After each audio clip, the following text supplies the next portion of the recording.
ایک زمانے میں ایک سخی اور رحم دل بادشاہ رہتا تھا، لیکن لوگ اپنے بادشاہ سے خوش نہیں تھے کیونکہ بادشاہ بہت سست تھا اور کھانے اور سونے کے علاوہ کچھ نہیں کرتا تھا۔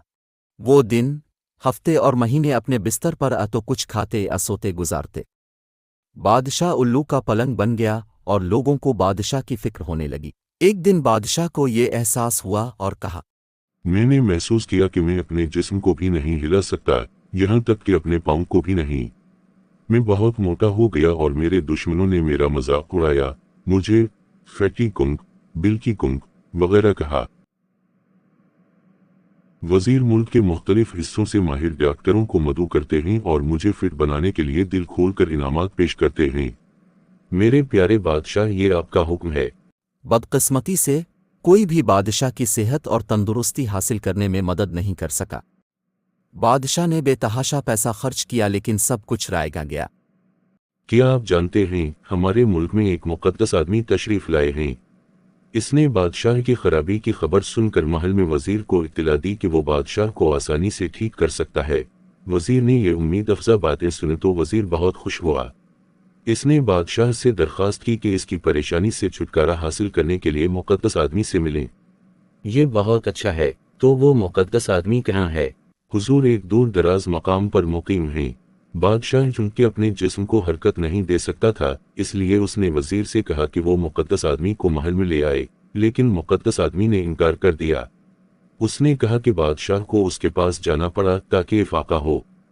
وزیر میں نے بہت کوشش کی لیکن مجھے لگتا ہے کہ میں اپنے جسم کو حرکت دے سکتا ہوں تاکہ ہم اس ہولڈ آدمی کے پاس اس کے مقام پر جا سکیں۔ میرے پیارے بادشاہ، میں اس جگہ جانے میں آپ کی مدد کروں گا۔ میرے پیارے بادشاہ، آپ اس ملک کے عظیم اور مہربان بادشاہ ہیں اور آپ جلد صحت یاب ہو جائیں گے۔ فکر نہ کریں، میں آپ کا علاج کروں گا، لیکن آپ کو کل ایک بار پھر آنا ہے۔ بادشاہ، ایک اور بات، آپ کے ساتھ تب ہی اچھا سلوک کیا جائے گا جب آپ پیدل میری رہائش گاہ پر آئیں گے۔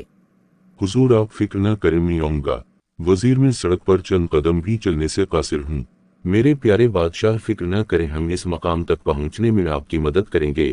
ہم ہمیشہ آپ کے ساتھ رہیں گے تاکہ آپ ایک بار پھر صحت یاب ہو جائیں۔ میرے پیارے بادشاہ، ہم مقدس آدمی کے مقام پر پہنچ گئے ہیں۔